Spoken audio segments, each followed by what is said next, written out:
Everyone, thank you for tuning in to our Mayor's Corner. Today we have some special guests, and we have our sheriff here, Mr. Danny Bueno, that is always welcome and very familiar to our building.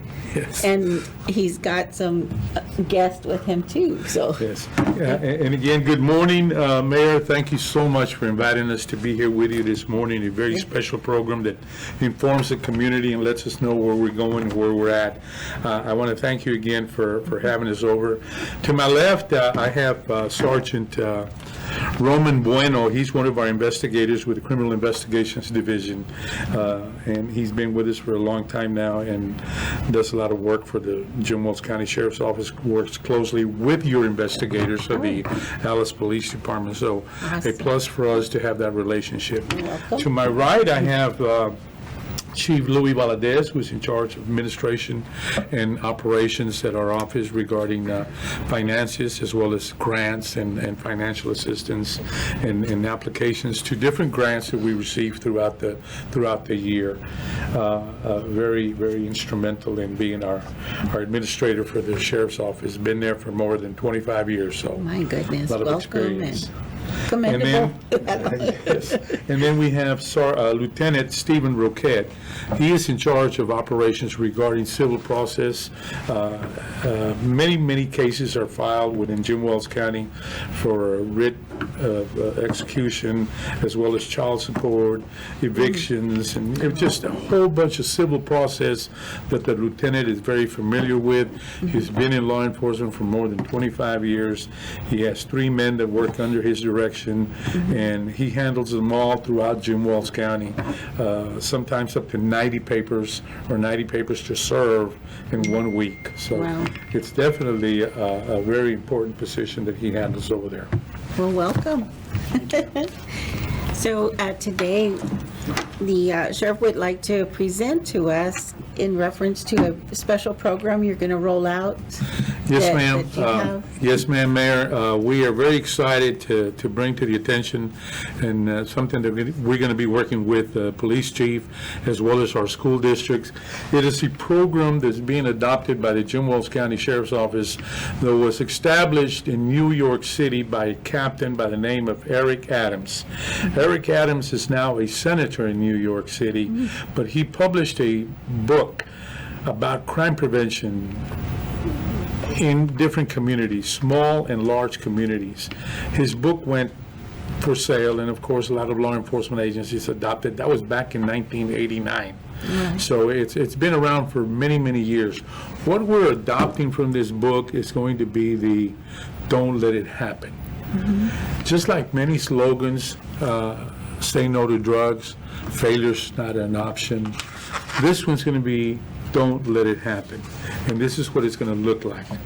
Don't let it happen. Don't let it happen. And it's what you have here is a lunchbox with a banana, a gun, an apple, a knife. We don't want this to happen in our communities. Our country is going through a very hard time right now in adopting different programs to reduce the chances of our children becoming victims of this type of criminal activity. But if we as leaders, like your community mayor, your citizens, the police department, schools, administrators, superintendents, adopt this program, which we are going to put it in place and we're going to meet with them. Don't let it happen. Don't let it happen. Don't let it happen that someone will take a gun to school. Don't let it happen that someone will physically abuse someone. Don't let it happen that a teacher is going to become a victim of something violent to her or him. Don't let it happen that this community can go and fail in one form or another. We're not going to let it happen. But if we adopt that slogan, don't let it happen, a positive don't let it happen, every child, every parent, every student, every teacher say, don't let it happen. How can we do not let it happen? Preventing, communicating, staying in touch, getting involved, and having a good relationship with your teachers, having a relationship with parents, and a good relationship with law enforcement.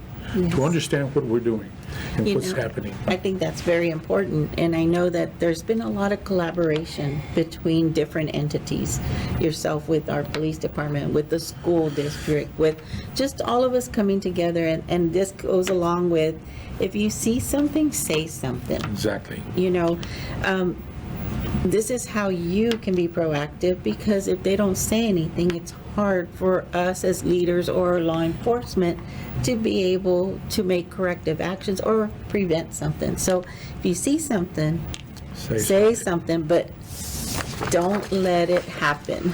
Don't let it happen. Because Yeah, don't let it happen. It's a program that we're going to initiate. We're going to get with the school districts and let them know, let's adopt this good program that is going to help us get more informed and be more in tune of what our surroundings are like, and be more in tune of what's happening with our families. How can we prevent it from happening?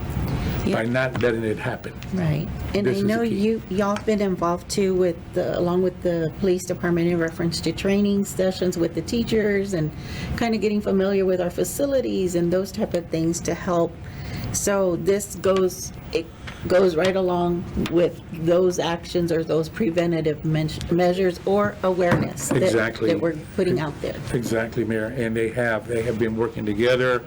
I'd like to also thank you, Mayor, and your city council members for the police chief that you have hired for the city of Alice. We have been able to work very closely with him. He is an outstanding administrator.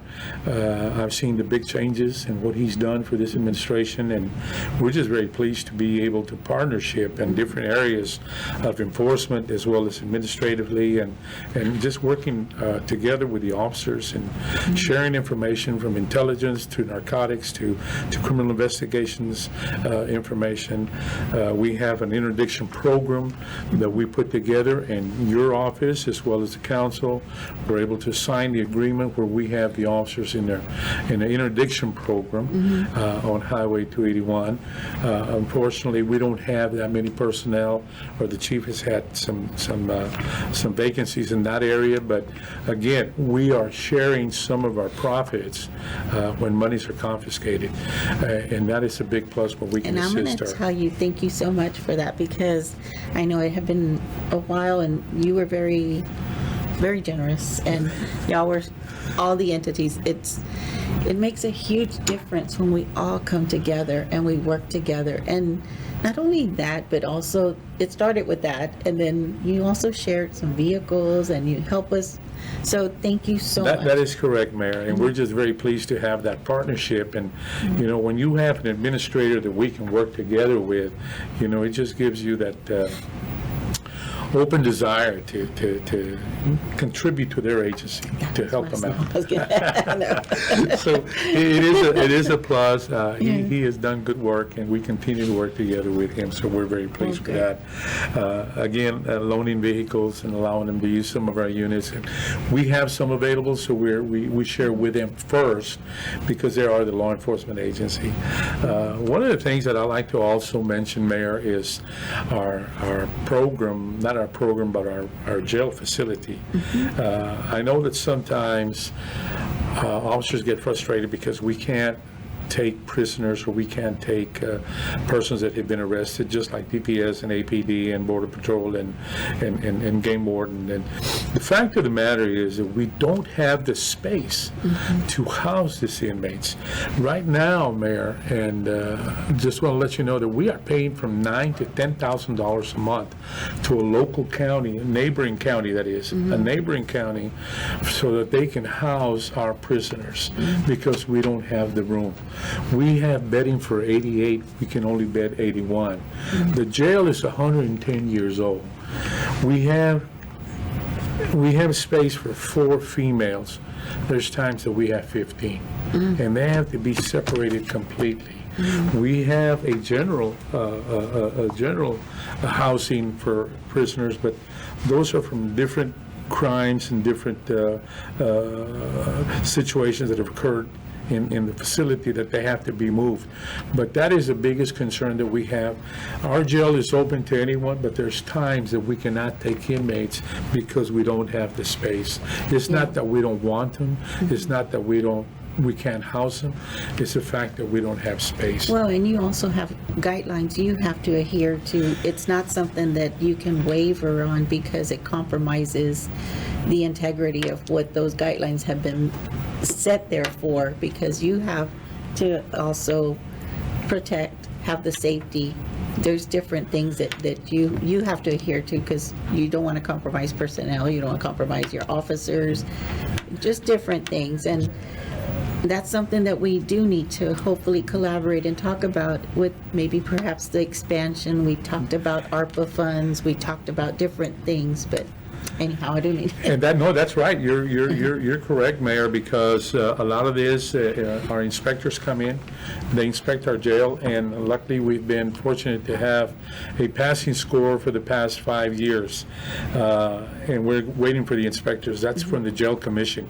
And a lot of people don't know this, but they inspect how hot the water is, how hot the food is, you know, your food dishwashing, handling, your everything, you know, so the documentation and the intake, the dismissals, as well as the transports, those are very important parts, and the documentation has got to be in place so that we can continue to pass our inspections from the jail standards. And we expect them anytime now. Some of the surrounding counties, and they're good friends of ours, and sheriffs, they've struggled through their inspections because of the lack of personnel. My neighboring county to the east has 80 openings. My neighbor to the west, southwest, has 16 openings. And it just continues and goes on and goes on. You know, it's going to be difficult in the years to come to hire good law enforcement personnel to administer, to work hard, that are dedicated, that have it in their blood, and not officers that are fly-by-night, here for a couple of months, here for a couple of years, but officers that are going to be dedicated to our communities, our county, and our citizens.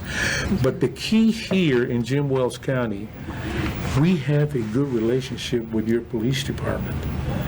You have an administrator that understands, works together with us, works with my personnel, and if there's any issue, I know that we can contact him and it'll be corrected. If there's any issue on my part, he can contact me and it'll be corrected. And that And that's open what dialogue, makes, yes. because together we're better. Right, Together, we're absolutely. better. And we can't, we can't be separated. We have to continue to do what is best for our community and our citizens. And that is a plus. When you as mayor and your council decided to hire this individual, and I'm going to say Chief Eden Garcia, you all made a very good choice. I hope he stays here for a long time. And I've seen the very good improvement of the police department as well as the community. And the relationship, as I mentioned, Mayor, has a lot to do as to how we operate. Oh, yes. Yeah. I mean, And we will continue to share our drug forfeiture funds. We'll continue to share with our Stone Garden grants, because you have some money coming in. I believe that's going to be in Then the next grant. the next grant that's coming in. We're going to be providing your city police department with some monies through our grant filing that we had in place. Lone Star Grant is also That's a what I big was- plus that and I know that your chief has applied for some equipment. We have applied for equipment, I believe in the number of $750,000. Yes, sir. that was an initiative, we all had a meeting, remember? Yes, I remember. And said, okay. And it we- came through, we're gonna and now it's available. participate. Yes, that's awesome. And Yes. again, we need to move in the positive direction and continue to say, okay, this is not going to happen here in Alice. Right. It's not going to happen in Jim Wells County. It's going to take the works of the mayor, the judge, the commissioners, as well as the city council, to have your administrations be proactive in an effort to reduce crime and make it a better place to live, to raise a family, and to raise productive students, children that are going to be productive in our community.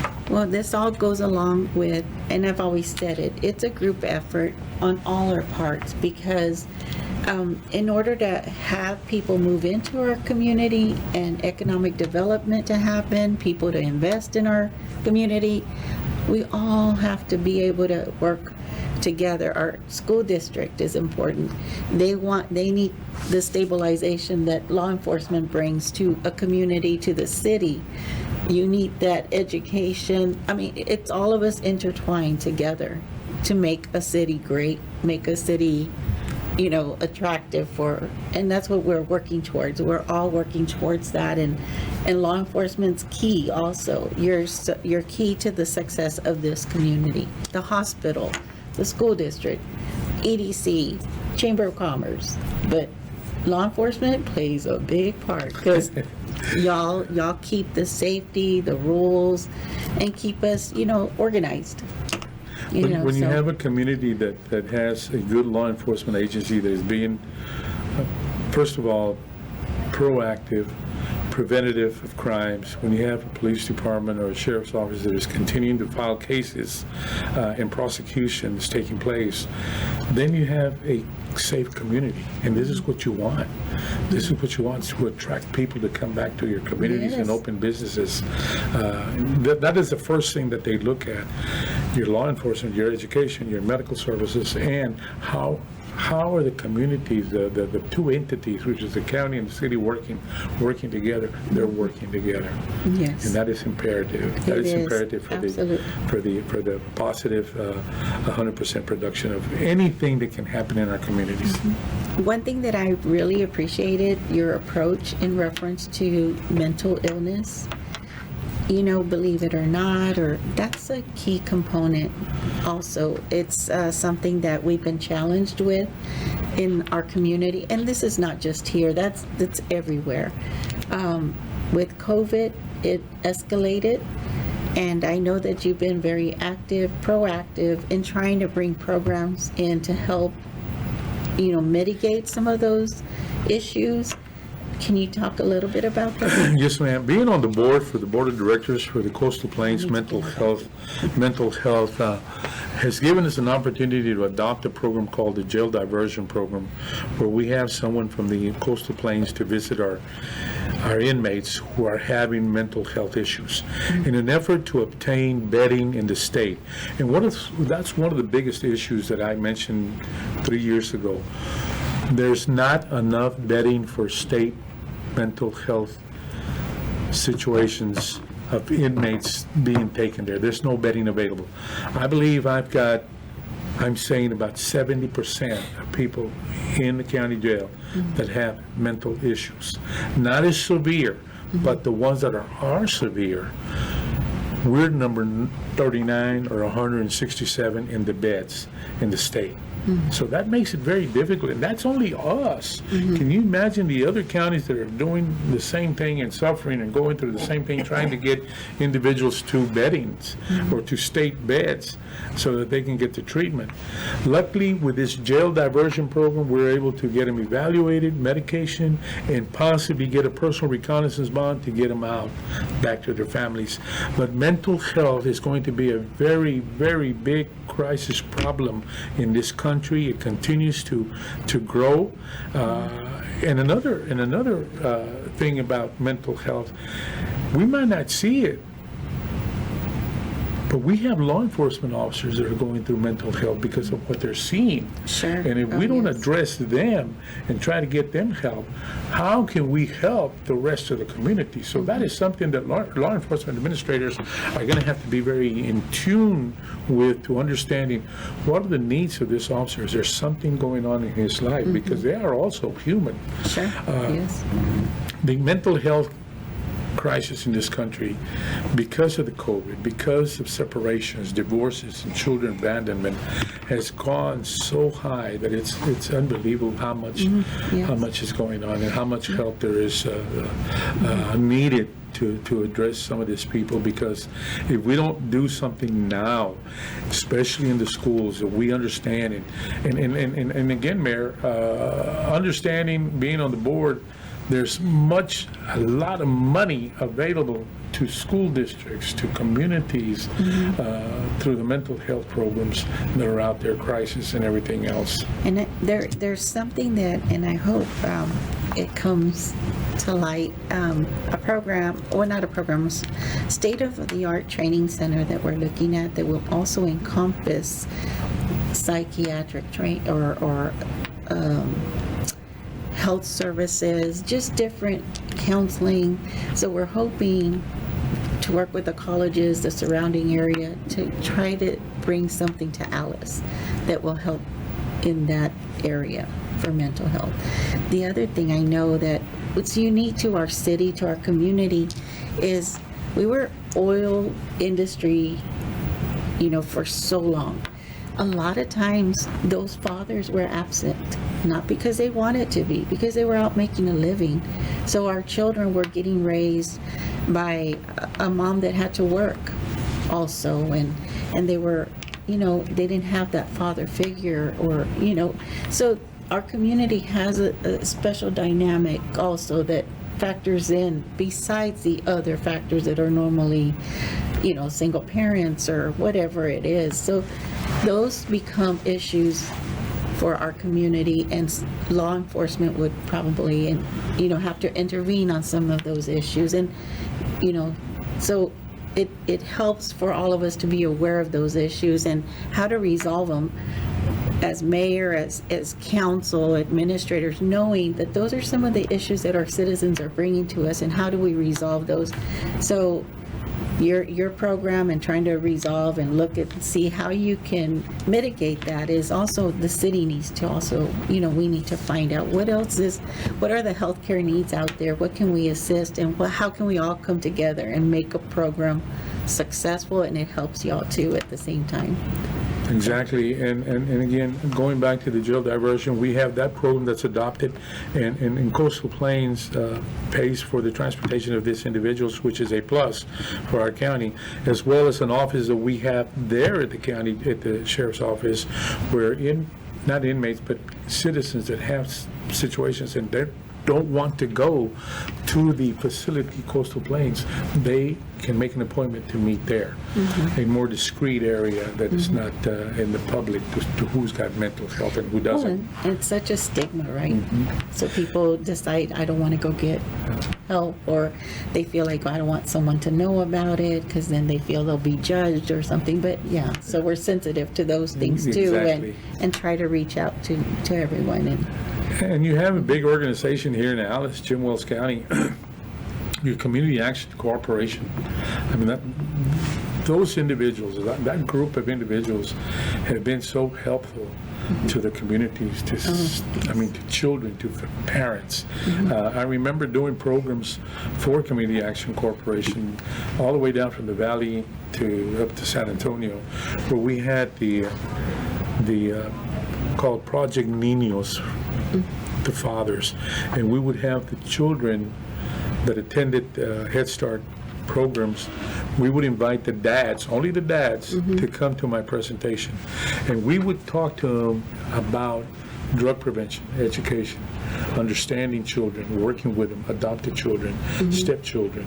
We had all these programs to them, and they would participate because we offered them a free dinner that afternoon, and they would come from work. They were welders, they were oil field workers, they were custodians.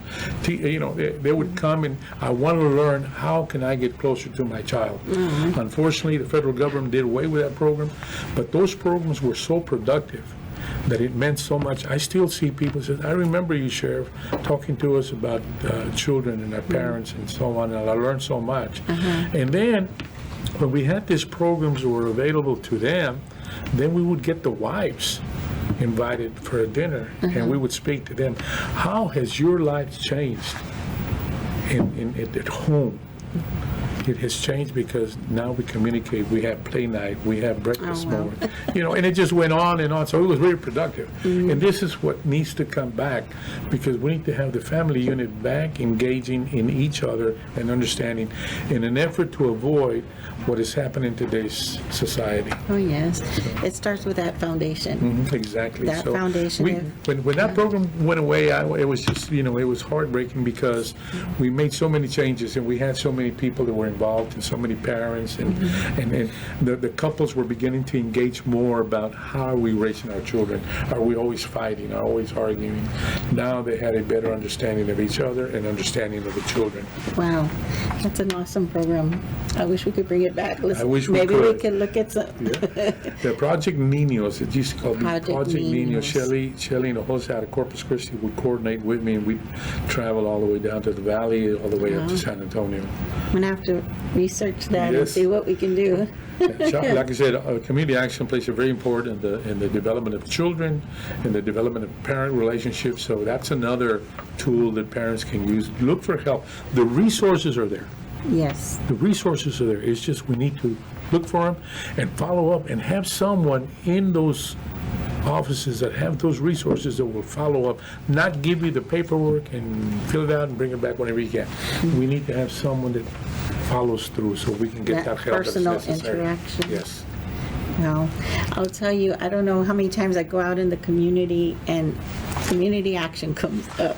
They're involved in so much that we have within our community. I mean, every time I go, it's like, you just mentioned it, someone, it's funny, so Because they. they're out there. There's so Yes. many employees and so many services available that, we need to utilize them. And those people that think that, well, it's not for me, no, it is for all of us.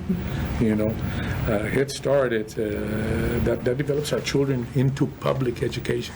So that makes a difference. Well, I'm going to tell you, I appreciate all y'all do for our community, and I've always kind of joked with you that I was like, I don't want to go after your speech, because we'll go out to a function and you're the best speaker, I don't know. And then he won't deliver the speech just in English. Then he'll do it in Spanish. I'm like, oh, okay. But no, I Well, thank you Mayor. for Thank everything you do. And again, we also do presentations and programs, preventative programs on the radio, English and Spanish, because we need to reach those people, those Sure. elderly. We need to reach everyone to be on the same page. We're gonna, like I said, we're gonna adopt this program and go with it and run with it, and we just don't let it happen. And if you need to have a pop-up table here, where you want to distribute this and educate some of you're welcome to come here too at City Hall, and we'll make that happen. So, Well, Mayor, thank you so much. We're very pleased that Okay. you're very supportive of law enforcement. You always have. Thank you Absolutely. so much. thank y'all. And Thank again, y'all for what y'all do. Thank you so much. to the relationship that we've developed with the police department, as well as your councilman. We're here to work together. As I mentioned a few minutes ago, together we're better. Absolutely, yes. And again, don't let it happen. Don't let it happen. That's right.